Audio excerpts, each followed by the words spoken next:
मंगलम भगवान वीरो मंगलम गौतमो गणी मंगलम कुंद कुंदाद्यो जैन धर्मोस्तु मंगलम सर्वमंगल मांगल्यम सर्वकल्याणकारकम प्रधानम सर्वधर्माणां जैनं जयतु शासनं जैनं जयतु शासनं जैनं जयतु शासनं। धर्मानुरागी भाइयों बहनों, दशलक्षण महापर्व के इस पुनीत प्रसंग में आज एक ऐसा उपक्रम प्रारंभ करने जा रहा हूँ।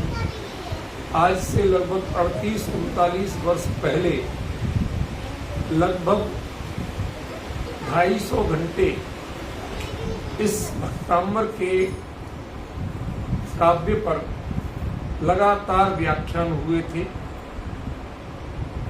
मतलब यहाँ तक चला कि ललितपुर में बाकी मंदिरों में स्वाध्याय का समय बदल दिया गया। उस समय तो साहब हम जाके वहीं सुनेंगे, बाकी बोलने वाले और जगह जाके। मैं कोई अपनी प्रशंसा के लिए नहीं कह रहा हूं, इस काव्य की महिमा के लिए। हमें थोड़ा सा समझना पड़ेगा कि भक्तामर स्तोत्र जो है, हम इसे कई भक्तांबर बोलते हैं, कई भक्तामर बोलते हैं, जबकि ये भक्त अमर भक्तामर। इसमें दो मूल शब्द नाम में, एक भक्त और एक अमर। अमर शब्द का सामान्य अर्थ वो है कि जो कभी मरे नहीं, और दूसरा संस्कृत साहित्य में अमर शब्द का अर्थ देवता माना जाता है।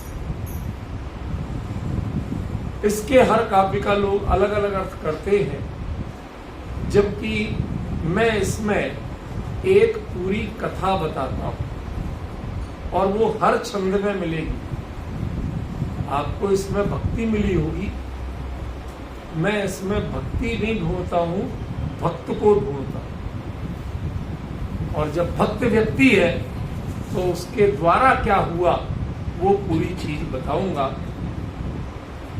मैं इस शब्द पर भी शुरू करूं उसके पहले मैंने कुछ लिखा है कि इसमें मूल शब्द दिया है भक्त, और भक्त शब्द बनता है भक्ति से, और भक्ति शब्द बनता है भावों से। हमने शब्दों में बोलना बहुत सीख लिया। जय जय नाथ परमुरु हो, खूब गाना बजाना लय करना सब कुछ सीख लिया, लेकिन उसके अनुरूप भाव करना नहीं सीखा। क्या कमजोरी है? जो हम बोलते हैं, बहुमान भी करते हैं, लेकिन उसके अनुरूप भाव नहीं करते। अब जब भाव ही नहीं है तो भक्ति होगी कहां से? भक्ति किससे होती है? भाव से। एक तो जानकारियां आपको दे दूं।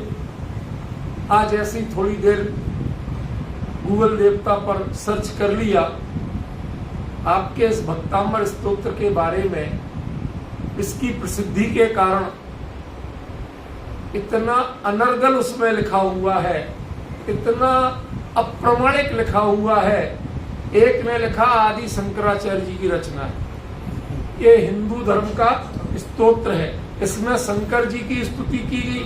भाई मुझे न शंकर जी से ऐतराज है, न हिंदू धर्म से ऐतराज है, न शंकराचार्य जी से ऐतराज है, पर असलियत क्या है? असलियत ये है कि ये न शंकराचार्य जी की रचना है, न हिंदू धर्म की रचना है, और न ही शंकर जी की स्तुति है। इसमें आदिनाथ ऋषभदेव की स्तुति है। इसके कर्ता आचार्य मानतुंग थे, ठीक है ना।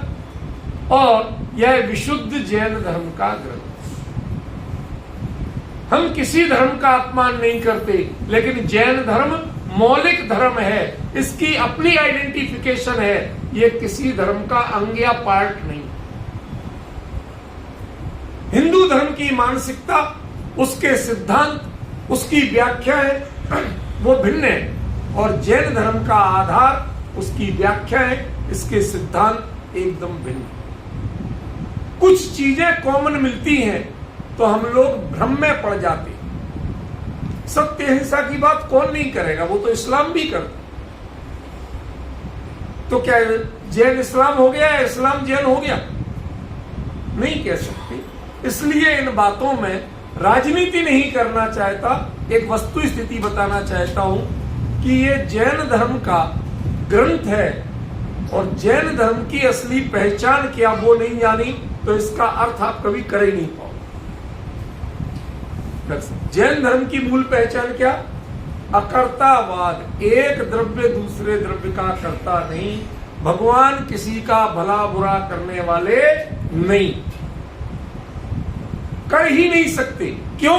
क्योंकि वो वीतरागी है और वस्तु स्वरूप ऐसा है कि जिसमें कोई डिस्टरबेंस हो ही नहीं सकता। समझ गए?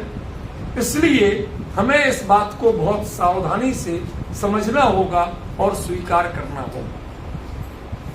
ये ऑनलाइन रिकॉर्ड भी जाएगा, उस रिकॉर्ड में मैं ये देना चाहता हूं, सबको बता देना चाहता हूं कि जैन धर्म मौलिक धर्म है, विश्व का अकेला धर्म है जिसके भगवान ना किसी को शरण देते हैं, ना किसी का भला करते हैं, ना किसी का बुरा करते हैं।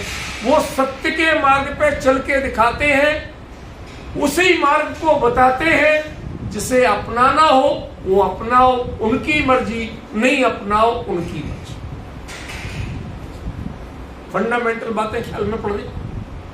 क्योंकि ये नहीं समझोगे तो ये तय मानना कि भक्तामर का अनर्थ तो कर सकते हो, अर्थ नहीं कर सकते।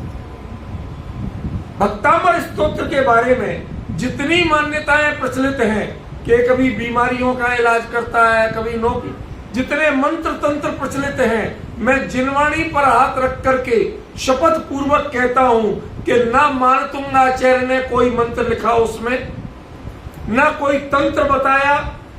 ये सब कल्पित बातें हैं, नितांत गृहीत मिथ्यात्व है, जिसे जैन दर्शन में पूरी तरह अस्वीकार्य माना गया। यदि ये सिद्धांत अभी आप स्वीकार नहीं करेंगे तो जो भक्तामर का असली अर्थ चलने वाला है वो आपको पकड़ में नहीं है। इसलिए मैंने पहले वो बातें कह दी जिनके कारण आपके मन में बहुत सारे भ्रम विद्यमान। जैन भगवान की पूजा करते हैं वंदे तद गुण लब्धये। भगवान जैसे गुण आपने प्रकट किए वैसे गुण मेरे जीवन में भी प्रकट हो, इस भावना से मैं आपको नमस्कार करता हूं, ना कि आप मुझे वो गुण दे दें। कोई किसी को नहीं दे सकता, मुझे मेरी साधना स्वयं करनी, कोई दूसरा नहीं कर सकता। तो फिर विनय क्यों करते हो?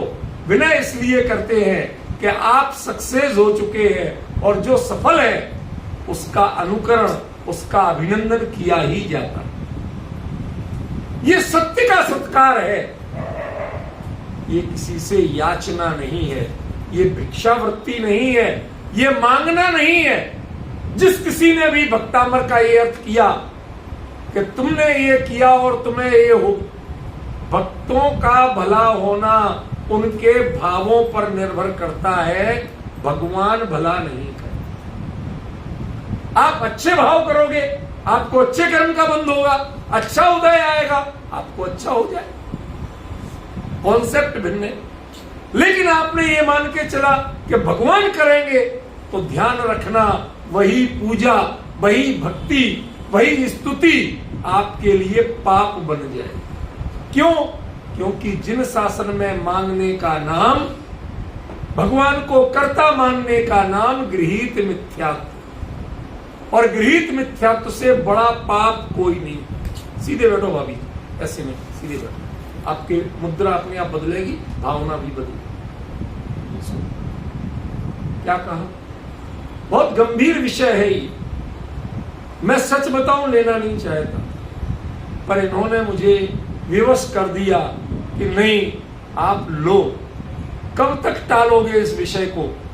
अपने सब लोगों को भी, यहां हर कोई मैंने देखा भक्तामर, जब मौका मिलता है भक्तामर पढ़े और भगवान की पूजा करें चाहे नहीं करें, और कुछ काम करें चाहे नहीं करें, लेकिन लेके खोल के बैठ के कुछ ना कुछ तो अंदर में है, पल रहा है, जो आपको सत्य नहीं पहचानने दे रहा, जो भगवान को नहीं पहचानने दे रहा। आपने यदि इतनी सी भी मान्यता रखी भोगों की, इतनी सी भी कर्तावाद रखा, तो आपने दिन रात पूजा करके भी भगवान को नहीं पहचाना। और जब पहचाना ही नहीं, देखा ही नहीं, तो पूजा किसकी किया? किसका फल मिलेगा? डॉक्टर साहब समझ रहे? हमें बहुत गंभीरता से इस बात को समझना होगा।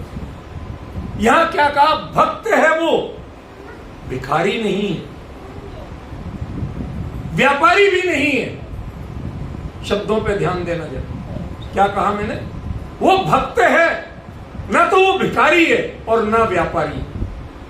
वो तिजारत नहीं करता, व्यापार नहीं करता भगवान के साथ कि मैं तुम्हें 4 चावल चढ़ाऊं, बदले में भगवान ये देना, मैं तुम्हारा स्तोत्र पढ़ूं, भगवान हमारा भला काम बन जाए। ऐसा व्यापारी वो नहीं। ब्लैकमेलर भी नहीं है। आजकल इमोशनल ब्लैकमेलिंग बहुत चलती है। मां बच्चे से करती है, बच्चे मां से करती है, दोनों करती है, हर घर में चलती है इमोशनल ब्लैकमेल। देख, मैं तुझे लाड़ करूंगी, तू मुझे मेरी ये बात मान जा। चल रही घरों में। लेकिन भगवान के साथ ये भी नहीं चलती कि भगवान मैं तुम्हारा भक्तामर स्तोत्र रोज पढ़ूंगा या अष्टमी चतुर्दशी पढ़ूंगा, भगवान खास कृपा जरा मेरे ऊपर हो जाए। ये अज्ञान और मिथ्यात्व, इसके अलावा कुछ भी नहीं है। और मिथ्यात्व का फल, मिथ्यात्व को पाप का बाप माना गया, उससे पाप का फल कभी अच्छा नहीं। इतना आप जाओ, समझिए। आज बड़ी हिम्मत करके मैं विषय को ले रहा हूं।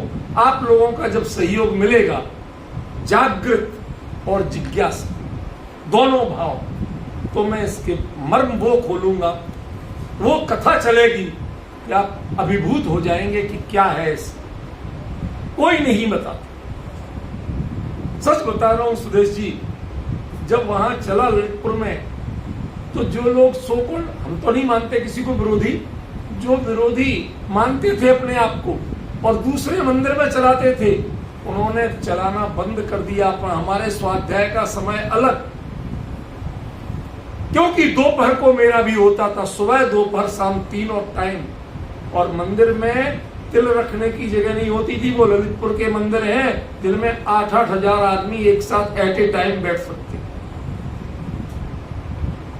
मंत्र मुग्ध हो, मैं वही चीज आपको देना चाहता हूं। बस एक उपयोग का समर्पण चाहिए, दूसरा बच्चों की देखरेख कि वो डिस्टर्ब नहीं कर सके। ठीक है ना? चलिए, मैंने क्या कहा? वो भक्त है, भिखारी नहीं है और व्यापारी नहीं। यदि आप याचना करते हैं तो आप भिखारी हैं, और यदि बदले में कुछ मांगते हैं तो व्यापारी। व्यापारी बदले में लेता है, कुछ देता है, कुछ लेता है, और भिखारी जय हो बाबूजी की कुछ मिल जाए। ये भिखारियों का धर्म नहीं है। ये तो अपने आप को परमात्मा बनाने वाला धर्म है। दुनिया के सब धर्म कहते हैं मेरी शरण में आओ, मैं तुम्हारा कल्याण कर दूंगा। एक जैन धर्म कहता है, जैन तीर्थंकर कहते हैं अपनी शरण में जाओ, तुम्हारा कल्याण तुम्हारे अंदर में है, कोई दूसरा तुम्हारा कल्याण नहीं कर सकता। इसलिए पहले हमें भक्त बनना पड़ेगा, तब भक्तामर, भक्त से अमर तक की यात्रा। इतनी ही चर्चा चलेगी आज, बाकी तो भक्तामर स्तोत्र आगे शुरू होगा। आज सिर्फ इतनी चर्चा। भक्त अमर कब बनता? जिसकी भक्ति की भावना मर जाए, मंदिर से निकलते निकलते सूख जाए। बताइए, हृदय से बताइए, जो भगवान के सामने भावना होती है, निकलते निकलते अपना वर्क प्लेस याद होता है, ड्यूटी का टाइम याद होता है। अरे सब करिए, हम भी करते हैं, लेकिन कम से कम चित्त से भगवान को तो मत उतारिए। चित्त से उतरने को कौन कहता है? आपकी ड्राइविंग भी नहीं कहती है। सच बताइए, आप कौन है, आपका नाम क्या है, ये चित्त से कभी उतरता है? या वो याद रखने में आपकी ड्राइविंग डिस्टर्ब होती है, आपकी ड्यूटी डिस्टर्ब होती है? नहीं होती। तो आप भगवान का बहाना क्यों करते? कि उधर याद रखेंगे तो फिर ड्राइविंग कैसे करें, फिर ड्यूटी कैसे करेंगे? अरे आपको जब 3 लोग के नाथ आंखों में झूल रहे होंगे, भावों में बस रहे होंगे, तो तय मानिए आप यदि कोई चूक करते होंगे तो नहीं कर पाए। एक छोटी सी बात कहूं, भगवान के मंदिर में बैठे हो, हिम्मत हो तो एक गाली दे के दिखाओ। क्यों नहीं हो रही है? क्यों? क्योंकि हम उसके दरबार में हैं। एक एहसास जीवित है, वो एहसास। आपको गालियां देना आता तो है, आप अज्ञानी नहीं है, उसके जानकार है। और कोई कोई तो विशेषज्ञ भी है, जानकारी से ऊपर होती है बात। लेकिन उसके बावजूद बड़े से बड़े विशेषज्ञ की यहां खड़े होके वो शब्द बोलने का साहस क्यों नहीं होता? क्यों? क्योंकि भगवान हमारे नजरों के सामने हैं, वो हमारे भावों के सामने हैं, हमारे भाव भगवान के सामने हैं। तो आपको साहस नहीं होता अपराध करने का।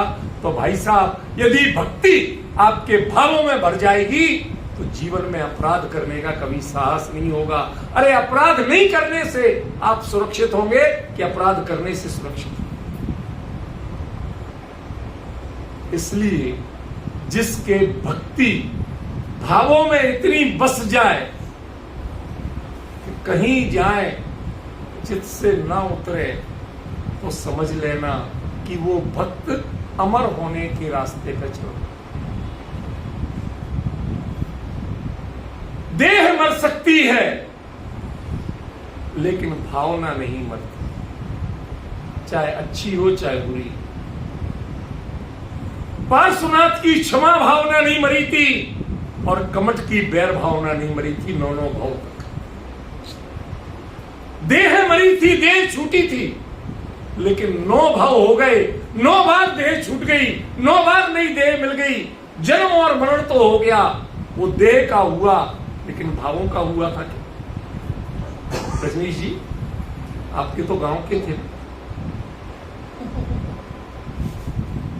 ये ज्यादा जानते हो, हम तो कम जानते हैं। 9 भाव तक भव हो गए, लेकिन भाव नहीं बदल पाए। उन्होंने क्षमा का भाव नहीं बदला और उसने बैर का भाव नहीं बदला। समझ रहे हो? यदि भाव दृढ़ हो जाए तो भावना अपने आप अमर होती है। भक्त भी अमर हो सकता है, यदि भक्ति अमर हो जाए तो भक्त भी अमर हो सकता है। अब बताइए, अष्टमी को पढ़ना या चतुर्दशी को पढ़ना?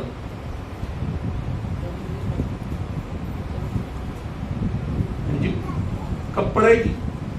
नहीं साहब, आज तो अष्टमी है। भाई साहब, आज तो हम जरूर पढ़ेंगे। अरे तू रोज पढ़, और किसी दिन छूट भी जाए तो डर मत। क्यों? क्योंकि तेरे भावों से भगवान उतरे नहीं। वो भावना मरी नहीं है, भावना जीवित है। तो भक्त भी अमर है, और भावना जिस दिन मर जाएगी तो भक्त भी मर गया।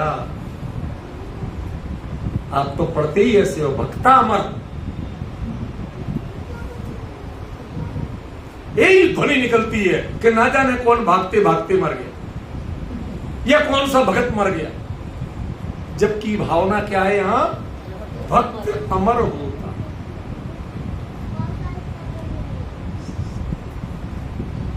समझिए जरा ध्यान से, भक्त कैसा होता है? अमर। और वो अमर किसके बल पे होता है? भक्ति के बल पे, भावना के बल पे अमर होता है। यदि आप वो नहीं सीख पाए तो क्षमा करना, ये भक्तामर आपको कभी समझ में नहीं। फिर इसमें चमत्कार दिखेंगे, फिर इसमें गृहीत मिथ्यात्व दिखेगा, फिर एक छंद में तुम्हारी बीमारियां दूर होती दिखेंगी, दूसरे छंद में नौकरी लगती दिखेगी। क्या क्या नौकरियां दोगे भगवान? क्यों? डॉक्टर की नौकरी भी भगवान करे, कैशियर की नौकरी भी भगवान करे, कितनी नौकरियां कराओगे भगवान से? कहते तो 3 लोक के नाथ हो आप, और मानते अपने आप में उनको भगवान नहीं मानते हो। उनसे तिजारत करते हो, आप व्यापार करते हो, उनसे आप धंधा करना चाहते हो, जरा सा चवन्नी चढ़ा के 4 लाख लेना चाहते हो और कुछ नहीं करना चाहते। ये बनियागिरी छोड़ दीजिए। ये बनिया शब्द आपको मिला था, बनिए बिगड़िए मत। लेकिन हम मंदिर में आके बिगड़ने लगे, जहां दुनिया आके बनती है वहां आके हम बिगड़ने लगे। यहां आके हमने भाव बिगाड़ लिए, तो भाव तो बिगड़ेगा ही भाई साहब। जब भाव बिगड़ जाएगा तो भाव को बिगड़ने से कोई नहीं रोक सकता। इसलिए आपको बहुत शांति से, बहुत गंभीरता से ये बात सुनना और समझना था। अभी तो स्तोत्र शुरू नहीं किया मैंने, स्तोत्र शब्द पे भी नहीं आया, अभी तो पहले ही शब्द पे चल रहा। क्षण क्षण में हमने भाव मरण किया, क्षण क्षण में। किसको भाव मरण कहते हैं? राग द्वेष मोह के भाव, इनका नाम भाव मरण। बताइए कब नहीं चल रहे? कभी आपने अमर बनने की कोशिश की? कभी आपने अपने भावनाओं को भाने की कोशिश की? कभी भावनाओं में भगवान को बसाने की कोशिश की? यदि वो भगवान है तो आपके हृदय में मात्र भक्ति होना चाहिए, व्यापार नहीं। यदि वो वीतरागी है, आपने कभी उनका स्वरूप देखा? आप चाहे सोने के सिंहासन पर बिठा दीजिए, लेकिन वो उससे निर्लिप्त निर्विकार दिगंबर स्वरूप में। उन्होंने अपने स्वरूप में एक रेशा भी फर्क का ग्रहण नहीं किया। क्या इस स्वरूप को पहचान पाए आप? देख भी पाए आप? चकाचौंध देखते हैं। मैं तो कहता हूं चकाचौंध होना चाहिए, छत्र की, चंवर की, भामंड सबकी होना चाहिए। क्यों?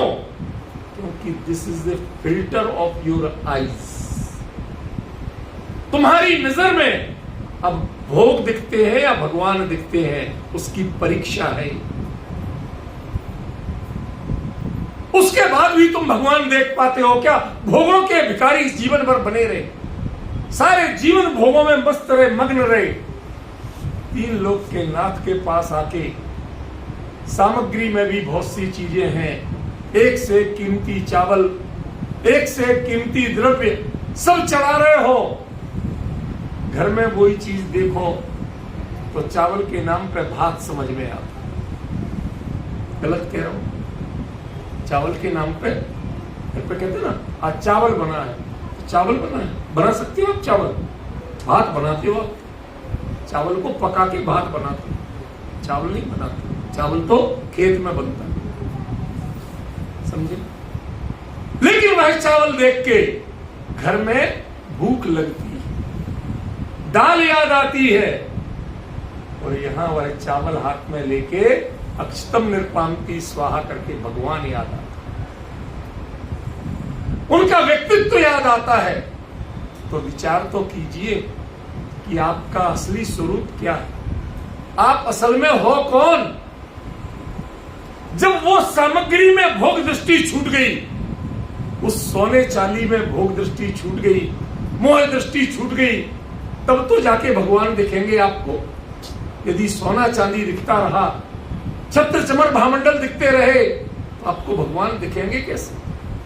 और जब भगवान दिखे ही नहीं तो भक्ति किसकी करोगे? और जब भक्ति ही नहीं होगी तो अमर कौन बनेगा?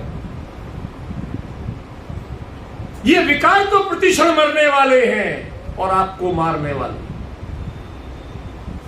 जन्म मरण के चक्र में कोई रुलाता है तो ये विकार रुलाते हैं।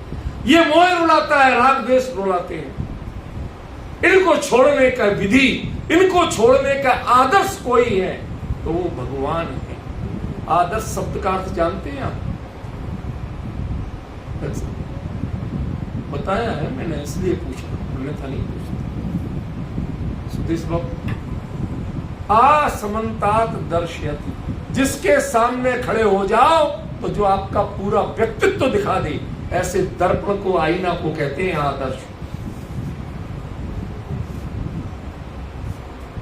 भगवान आदर्श है, आपके अंतरंग स्वरूप को दिखाते हैं, बहिरंग स्वरूप को नहीं दिखाते। आप कितने लंबे चौड़े हैं नहीं दिखाते, लेकिन आपका आत्मा भी वही है। जब तो आप कह पाते भूतकाल प्रभु आपका वह मेरा वर्तमान, और वर्तमान जो आपका वह भविष्य मन जान, ये कौन कह सकता? अपना भविष्य देखो कैसा बनना है, तुम्हारा अंतरंग स्वरूप ऐसा ही है। जब ऐसा दृढ़ विश्वास जगता है तो भगवान की भक्ति में मन ज्यादा लगे, हौसला बढ़ता है कि हाँ वाकई में हमें कुछ मिलेगा। बहुत शांति से विचारने की चीज है, बहुत हिम्मत से विचारने की चीज। आज 18 साल हो गए इस मंदिर जी को। 18 साल में पहली बार हमारे समाज के माताओं बहनों ने एक वाक्य मेरे पास भिजवाया, भाई साहब से कहना अब हम बच्चे नहीं हैं, हमें बच्चों वाली बातें नहीं, गंभीर मन बताओ, हम वो सुनना चाहते हैं, वही जानना चाहते हैं, हमें क्षमा धर्म पे मत सुना। तब मुझे हौसला हुआ कि हाँ आपकी बात कुछ ऐसा लिया जाए जैसा मैं रोज बोलता हूं। रोज जो घर पे चलती है ना सब चर्चा, उसमें जो श्रोता जुड़े होते हैं, अभी भी जुड़े हैं, वो लोग उसी चीज का आनंद लेते। एक शब्द और उसी पर पूरा घंटा कब निकल जाता पता नहीं चलता। भावों में भक्ति इतनी बस जाए कि उसके अलावा कुछ बचे ही नहीं, तब आप भक्त कहलाओ। दृष्टि की यही विशेषता है। क्या कहा आपसे? दृष्टि की यही विशेषता है। कौन सी दृष्टि, कैसी विशेषता बताऊं? सुनेगी? पीछे इससे क्या नाम भूल गया, प्रांजल की भूल, रीमा। एक व्यक्ति उसमें अनेकांत है। अनेकांत डॉक्टर अनेकांत की बात नहीं करूं, नहीं तो भ्रमपाल। अनेकों पक्ष है, अनेकों धर्म है। वो किसी का बेटा भी है, वो किसी का बाप भी है, वो किसी का पति भी है, किसी का भाई भी है, न जाने कितने धर्म हैं।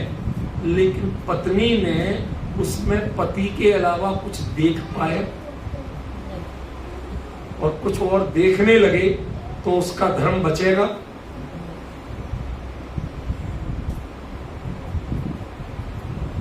बेटा मां में मां के अलावा और कुछ देखने लगे तो वह कुल दीपक होगा कि कुल कलंक होगा?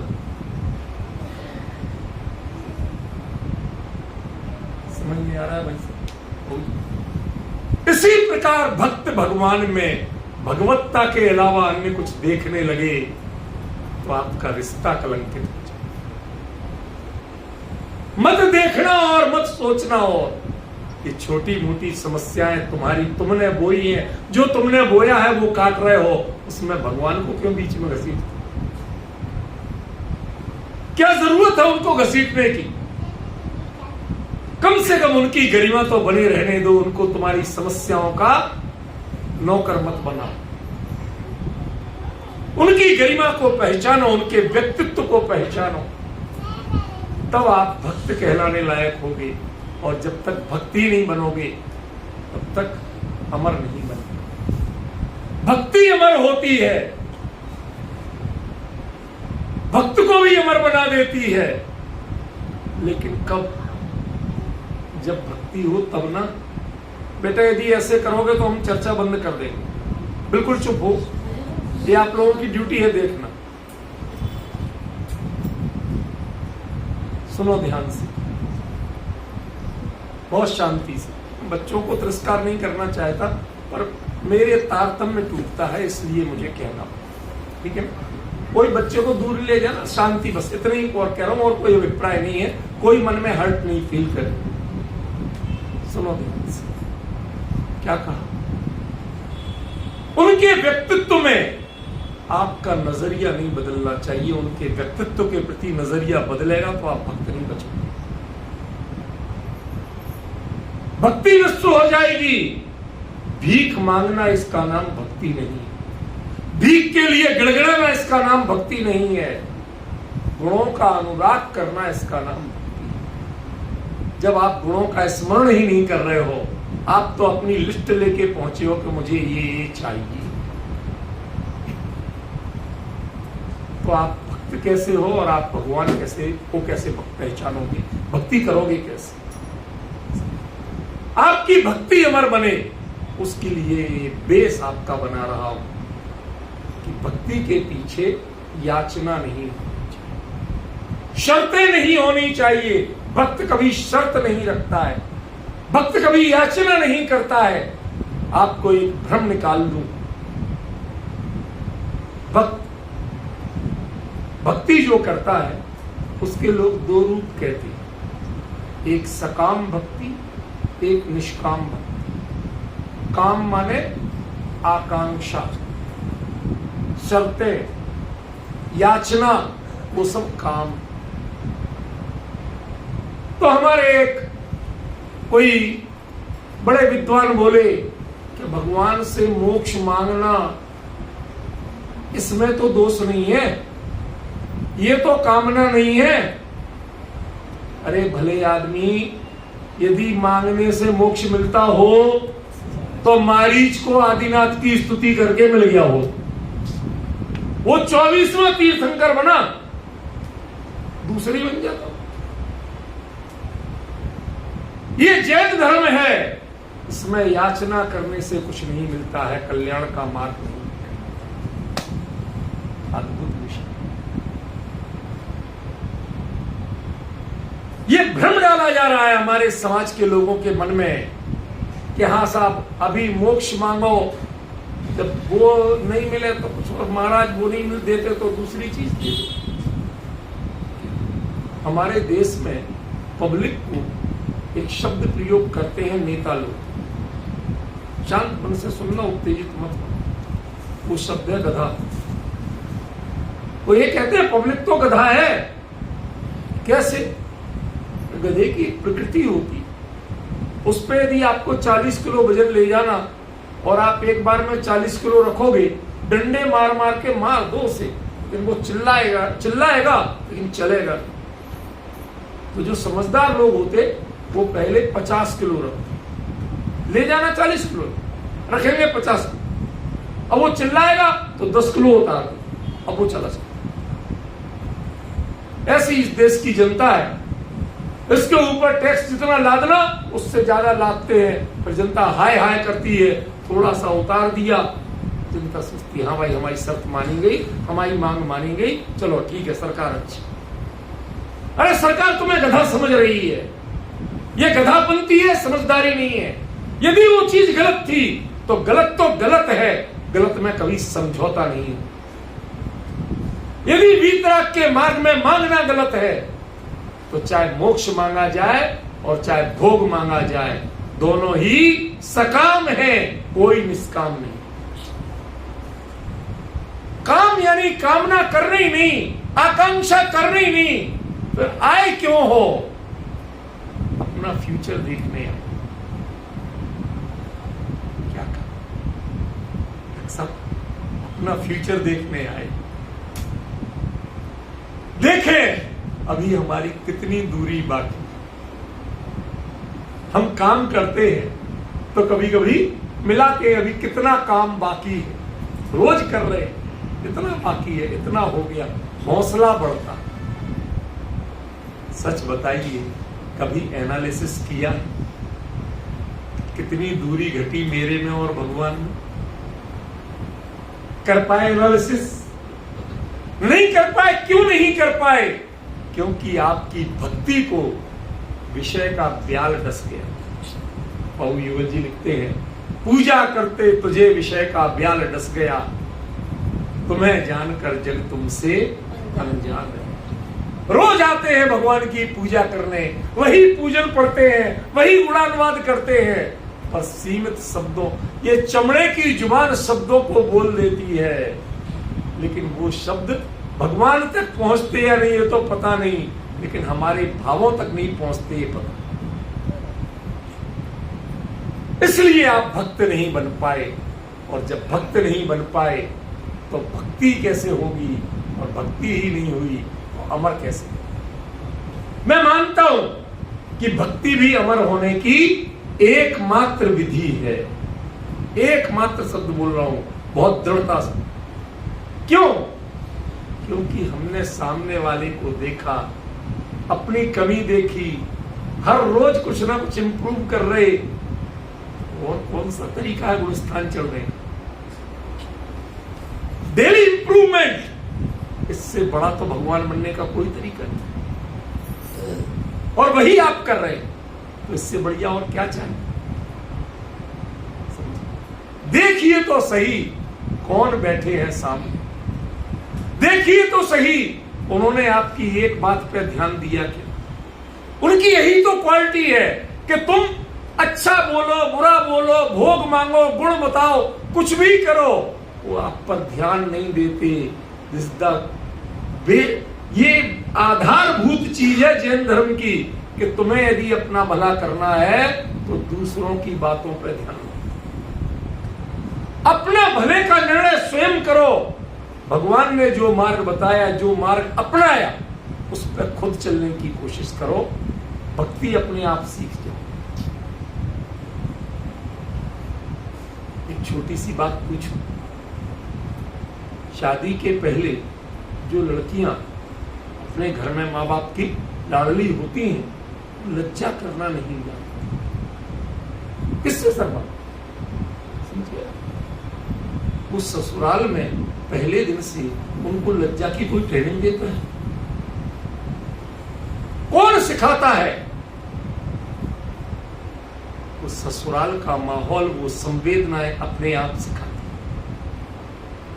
संसार के चातुरी के चतुर हो वो सब तो सीख जाते हो, भगवान के मंदिर में आके भक्ति नहीं सीख पाया। उसमें व्यापार करते हो अभी भी, उसमें अभी भी याचना करते हो। क्षमा करना, आप भक्तामर के लायक नहीं। आप भक्तामर का अर्थ नहीं समझ सकते कभी। ये बड़ी भारी विडंबना है। भक्त क्या करता है, मैं प्रोसेस बता। एक कवि हुए हैं, उन्होंने कृष्ण और गोपियों की कथा लिखी। उस कथा में एक बात आती है, छोटी सी पंक्ति, नेकु कही नैन बेनन अनेकु कही नैन रही सही सोई कहे दीनी चिकीन सो। कृष्ण जी ने पूछा कि अरे उद्धव, तुम गोपियों को समझाने गए थे, क्या हुआ? तुमने समझाया, उन्होंने कुछ हमें मैसेज दिया कि नहीं दिया? कुछ बोली कि नहीं? तो उद्धव कहते हैं, नेकु कही बेन, शब्दों से बहुत नाम मात्र, अनेकु कही नैन, उनकी आंखों से जो आपका नाम सुनते ही अश्रुधारा बही। उसने बहुत कुछ किया, और फिर भी मेरा मन उतना नहीं भर पाया था, नहीं पहचान पाया, लेकिन रोते रोते उनकी हिचकियां बन गई। उन हिचकियों ने जो कह दिया, कृष्ण जी हम आपको बता नहीं सकते कि वो आपकी कैसी भक्ति। मैं आपको रोने के लिए नहीं कह रहा, संवेदनाओं की पहचान बता रहा हूं कि भक्ति के लिए शब्द जरूरी नहीं है। भक्ति भक्ति के लिए हृदय की संवेदनाएं जरूरी है, फीलिंग्स जरूरी है। आपके मन में वह फीलिंग्स जगती हैं क्या? श्री जी को स्पर्श किया और स्पर्श करके हमें ये लगा कि चरण वंदन, चरण ही क्यों? जब श्री जी को स्पर्श करने का मिल गया फिर अलग से चरण क्यों?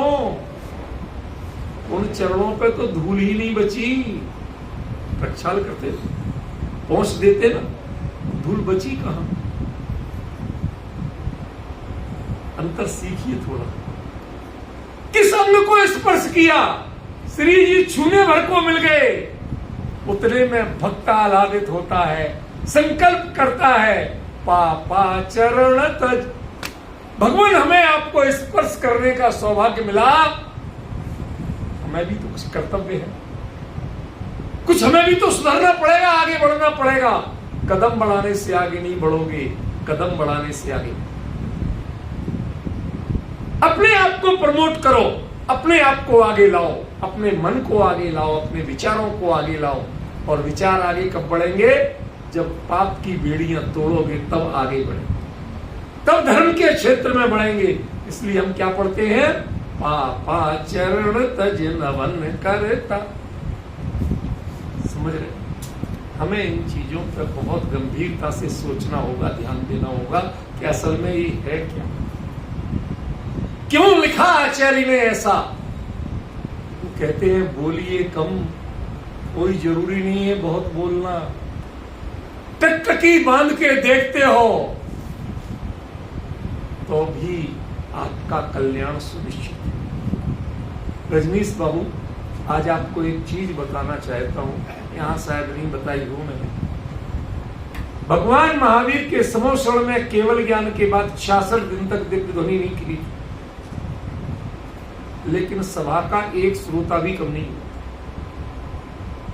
किसी ने शांति धारा की डिमांड नहीं की थी, किसी ने घर में मंत्र जाप करने की बातें नहीं की थी।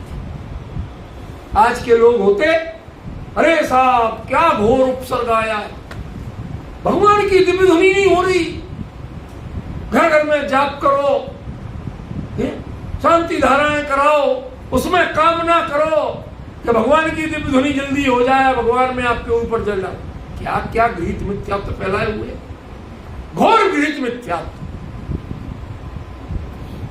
क्या करेंगे? ये भी वीतरागी और वो भी वीतरागी, क्या करेंगे? आपके मांगने से कुछ कर देंगे? आपने तो वीतरागता का अर्थ ही नहीं जाना। समझ रहे? उस समय चौथे काल के भक्त थे, वो कहते भगवान बोलो या ना बोलो, आपको देख के ही मैं तृप्त हो जाता हूं, मुझे सब कुछ समझ में आ जाता।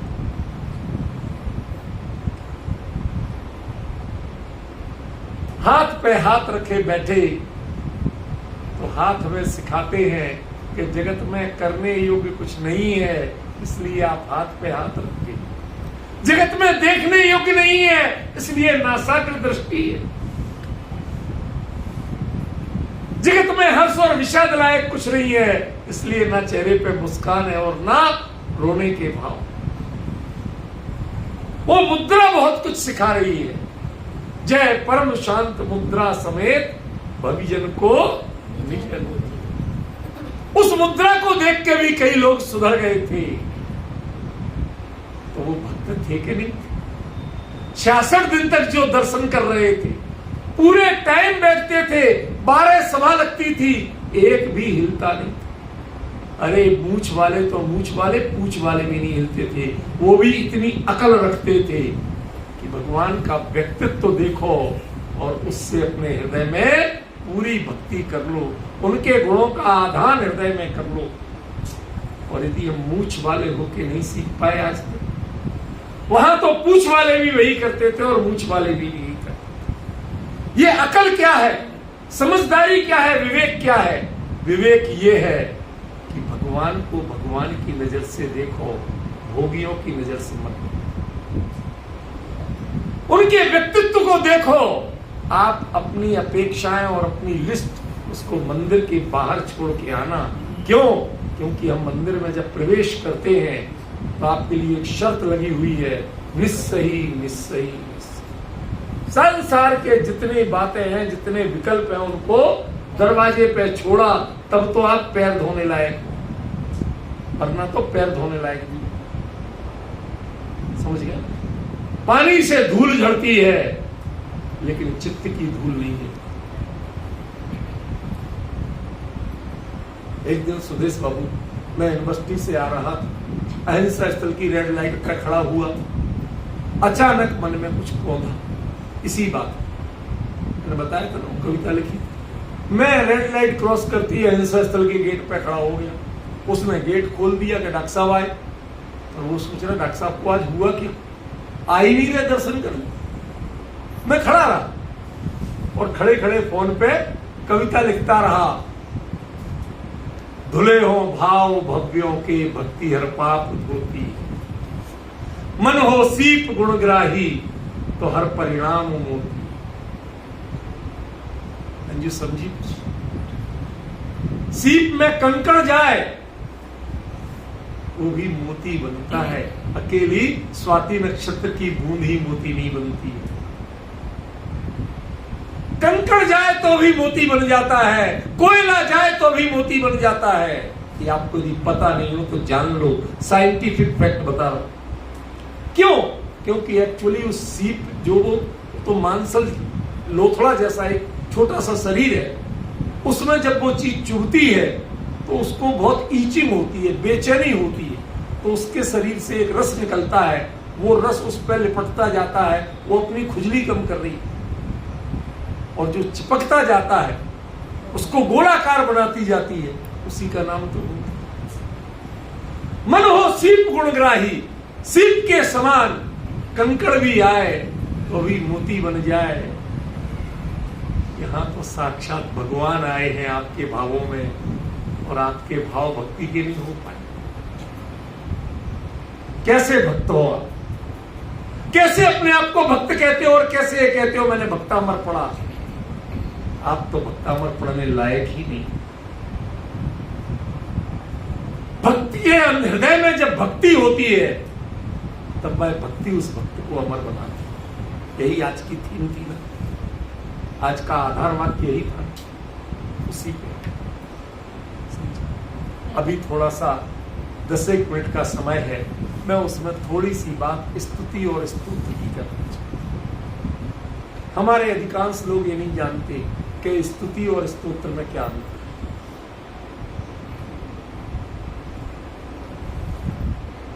है। स्तुति और स्तोत्र, इन दोनों में अंतर क्या हो? सुदेश जी आप जानते? आप जानते? कॉन्सेप्ट पता हो तो बोल लो, वरना मत। स्तुति जब हम किसी से अभिभूत होते हैं, तो जैसे कोई आंखों से आंसू झराते हैं, कोई तालियां बजाते हैं, कोई हाथ जोड़ते हैं, कोई पैर पड़ते हैं, जिसको कोई वाह वाही करते हैं, जय जयकार करते हैं, ये सब स्तुति के पार्ट। क्यों? हम दूसरे से अभिभूत हो गए, लेकिन हमने अपने आप को सेटिस्फाई नहीं किया, हमने अपने आप को आश्वस्त नहीं किया है। आज इस पर हुए, कल इससे बढ़िया कोई मिल जाएगा, उस पर हो जाओ। आज आपने करोड़पति नहीं देखा था, करोड़पति मिल गया, उसके पैर छूने लगे। कल के दिन अरबपति मिल जाएगा, उसके छूने लगो। आपके यहां कहते हैं साहब मंदिर ही सोने का नहीं कर पा रहे, लोग तो चलने की गाड़ी तक सोने की रखते, उड़ने का प्लेन सोने का रखते हैं। यदि आप सोने के सिंहासन से भगवान की कीमत मानोगे तो उनको भगवान मानने में आपको देर कितनी लगेगी? कॉन्सेप्ट समझिए रख सकते। तो अपने आप को पहले कंफर्म कॉन्सेप्ट दो, तुम इनको क्यों मान रहे हो, क्यों पूज रहे हो, क्यों गुणगान कर रहे हो इनका। उसको जब बाय लॉजिक आप बता सकते हैं, सेल्फ सेटिस्फिकेशन कर सकते हैं, तो उसका नाम पड़ता है स्तोत्र, और जब तक गुणानुवाद होता है उसका नाम होता है स्तुति। जय जय नाथ परम गुरु होए, ये स्तुति है, स्तोत्र नहीं।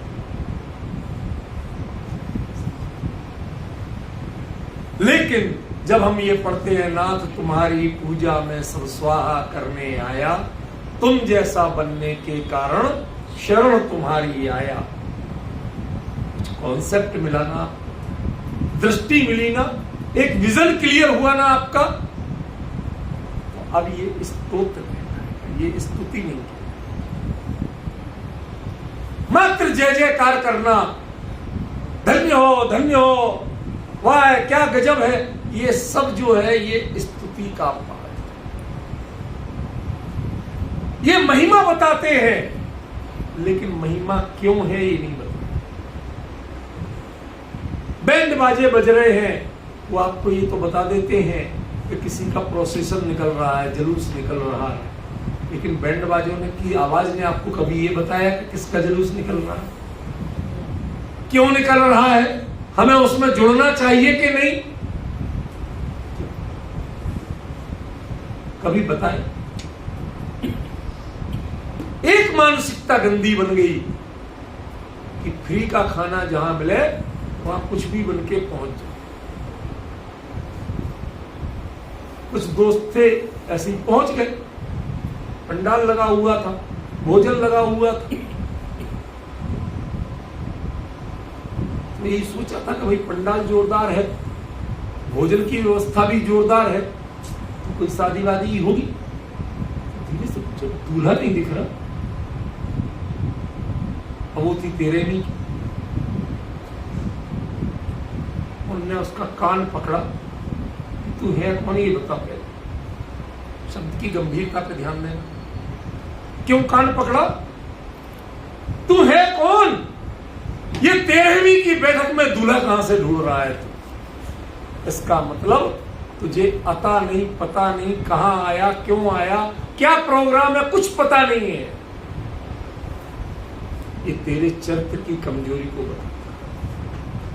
तू एक भुक्खड़ है, तू सिर्फ खाने की लालच में आया है, तेरे ये ड्रेस व्रेस की कोई कीमत नहीं।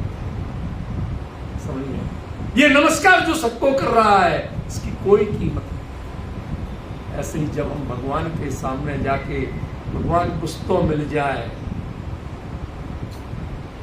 एक पाठ भक्तामर का 48 काव्य पढ़ने से एकाध समस्या तो दूर हो जाए, ऐसा जो सोचते हैं, तय मानना कि वो भुक्खड़ भिखारी आए हैं, उन्हें पता ही नहीं कि ये मंदिर किसका है और ये भगवान। ये वीतराग हैं जिन्होंने कभी राग किसी में करना सीखा नहीं, राग की दृष्टि से देखना जाना नहीं, उनको तुम राग की नजर से देखते हो। जिन्होंने भोगों का परित्याग किया उनको तुम भोग की नजर से देखते हो। माफ करना, तुम्हारे दर्शन होंगे कैसे। हमें दया आती है कि मंदिर तो तुम्हें मिल गया, जिनबिंब भी मिल गए, लेकिन भगवान के दर्शन नहीं मिल पाए। ये बड़ी भारी बिगड़। एक बार स्तुति को स्तोत्र तक पहुंचाइए, लॉजिक जानिए, क्यों है ये भगवान। हमारे समंत भद्राचार्य, उन्होंने देवागम स्तोत्र लिखा। क्या लिखते हैं शुरुआत में, देवागम नभोयान चामरादि विभूतया माया विश्वपि दृश्यन्ते नातस्तमसि नोमा। भगवान, आपके पास 100 इंद्र आते हैं, आप आकाश में गमन करते हो, आपके छत्र चमर भामंडल आदि विभूतियां हैं। भगवान ने कहा, देखा इतना किसी के पास है। भगवान कहते नहीं, ये तो एक रूपक की शैली। तो हम आचार्य समंत भद्र कहते हैं, माया विश्वपि दृश्यन्ते, संसार के भोगियों को और मायावियों के पास भी ये संपत्ति देखी जा सकती है। भगवान, इनके कारण आप मेरे लिए महान नहीं। तो क्यों महान है। अध्यात्मम वैरप्येश विग्रहादि महोदया, इसको भी इतना सुंदर शरीर, परमोदारिक शरीर कहते, इसके कारण। तो क्यों है कि आपने दोषा वर्ण योर हानि, दोष माने राग द्वेष आदि विकारी भाव, और आवरण माने ज्ञानावरण आदि। इनकी हानि पूरी तरह से कर दी, इनको नष्ट कर दिया है। भगवान हम तो आपके चरणों में इसलिए आए, हम तो आपके इन गुणों की कीमत करते हैं, ना आपके सिंहासन की कीमत करते हैं, न छत्र की कीमत करते हैं, न भामंडल की कीमत करते हैं, न परमोदारिक शरीर की कीमत। यहां से स्तुति स्तोत्र में बदल, पूजा कर रहे हैं, माथा झुका रहे हैं, सब कुछ कर रहे हैं, लेकिन आपके पास एक क्लियर विजन है, आपके पास एक रोड मैप है। हम आए हैं तो क्यों आए हैं, और हमें करना है तो क्या करना है, ये हमें समझना हो। भक्तामर स्तोत्र है, स्तुति नहीं। इसलिए इसको बाई लॉजिक समझना पड़ेगा। इसमें क्या लिखा है अकेला, उन शब्दों पे दीवाना मत हो, गहराई से समझना। मैं गारंटी नहीं देता कि 10 दिन में एक छंद भी हो जाएगा, इसलिए कोई मेरे से भक्तामर स्तोत्र कर दो इसकी आशा तो रखना मत। जो कहा है तूने, तो एक चीज को अच्छी तरह समझ ले, एक छंद भी यदि हो गया तो ऐसा लगेगा कि पता नहीं क्या, तब पता चलेगा कि भक्तामर का एक छंद भी जान लिया, नए लोक में पहुंच जाओगे। तब पता चलेगा कि भक्तामर में भगवान तो मैं आचार्य ने लिखा था। विचार करना शांति से। कौन सी नजर चाहिए, स्तुति की नहीं, स्तोत्र। परखिए कि ये बात कही क्यों।